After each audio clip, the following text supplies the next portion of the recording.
A quick screencast here about the Holocaust and the causes of it. That's really our goal for the end of this week, is that you'll understand the causes of the Holocaust so you can understand a little bit more about the book Night that you'll be reading in class. So I'm going to move on to the first slide here.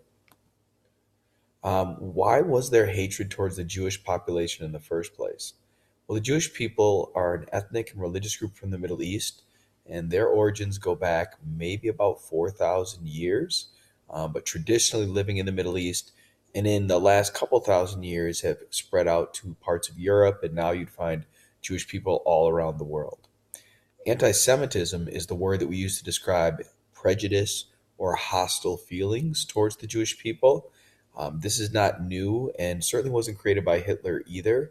We have evidence of the Romans' hatred towards the Jewish people and the destroying of the Temple of Jerusalem in 70 AD.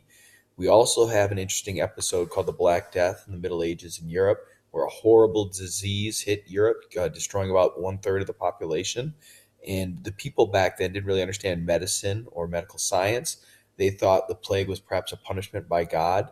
And some of the people thought that perhaps God was punishing the people of Europe because of the Jews, because they didn't believe or worship God properly, and that perhaps this is a punishment sent by God to punish Europe for the failings of the Jews. Hitler's anti-Semitism comes from his experience in World War One. He had blamed the Jews for the German loss in World War One. He felt like they weren't necessarily loyal and that they were not true Germans and could not be trusted. The idea that maybe they didn't fully support the war effort because even though they're living in Germany, they're not true Germans in his mind, and that they weakened the German state. What was the Holocaust itself? Well, the Holocaust is a mass murder of Jews and others under the German Nazi regime from 41 to 45. More than 6 million European Jews, as well as members of other groups such as gypsies, homosexuals, and others, were murdered at concentration camps like Auschwitz, which we'll learn about, and our narrator will actually go to during the book. He'll be taken there. Lastly, the Nazis who came to power in 1933 believed that Germans were racially superior and that the Jews, who they deemed inferior, were an alien threat, meaning that they're not true residents or citizens of Germany, and because of that, they were a threat to the Germans within Germany and in other parts of Europe that would become a part of the Third Reich. Stages of the Holocaust. Well, what did the Germans do? How did they carry out their plans against the Jews? It started with legal discrimination. They passed a group of laws called the Nuremberg Laws, which took away the rights of Jewish citizens in Germany, basically took away their political, civil, and criminal rights, making them easy targets for whatever the German government wanted to do to them. This legal discrimination led to isolation, separate schools for the Jews. Socially, Aryans really weren't allowed to associate with Jewish people, and they weren't really allowed, or it wasn't considered proper behavior to be in clubs with the Jews if you were Aryan.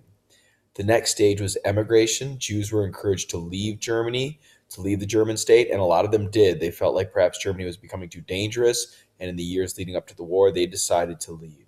Others, because that's where their lives were, and their roots were, and their land was, and their businesses were, decided to stay.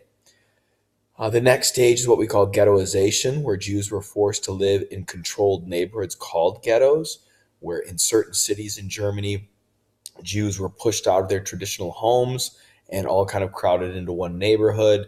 And that neighborhood was sometimes surrounded by guards or barbed wire, and access to that neighborhood was controlled. So it was a way of taking Jews in a city and putting them in a certain area where you could control their access or their entrance and exits. This then leads to deportation. Jews were deported from the ghettos to concentration camps and death camps. So they would be taken away usually by train from a local train station and taken to death or concentration camps, primarily in Poland. A lot of them were there. This then leads to mass murder. Not just Jews, but others who were killed at the concentration camps. Maybe as many as 11 million people killed by the Nazis that way. Who was directly persecuted by the Holocaust? Well, some of these aren't necessarily directly related to the Holocaust. They're related more to the activities of the Third Reich. The Slavic people of Eastern Europe, maybe over 10 million of them were killed. Jews, almost 6 million. Soviet prisoners of war, 2 to 3 million, were killed. ethnic Polish people, 1.8 to 2. The Nazis also targeted disabled people, 270,000 were killed. The Romani, which is a name for the group of people called Gypsies, an ethnic group in Europe, they were also targeted. Go back here just again. Freemasons, a religious and social group, was targeted. Slovenes, another ethnic group. Homosexuals were also considered detrimental or considered to weaken the German state. They were targeted. The religious group Jehovah's Witnesses was targeted, and Spanish Republicans, which were Spanish people that fought against the Nazis in the Spanish Civil War. Who is Elie Wiesel? Elie Wiesel is a Romanian-born Jewish person. He was born in 1928, so about the time of the events of the book, he's 14 or 15 years old. Maybe when it begins, he's actually 13. He became a Jewish American professor and political activist. He wrote 57 books, including Night, probably his most famous book, a work based on his experiences as a prisoner in the Auschwitz, Buna, and Buchenwald concentration camps. And these are images of a young Elie and images of the adult Elie Wiesel. Wiesel was awarded the Nobel Peace Prize in 1986.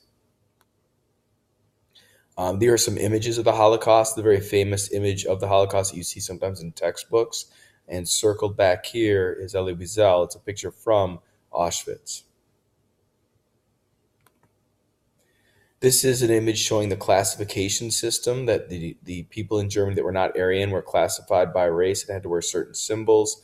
And this is the yellow star of David that Jews were required to wear during this time in Germany to identify them from other Germans.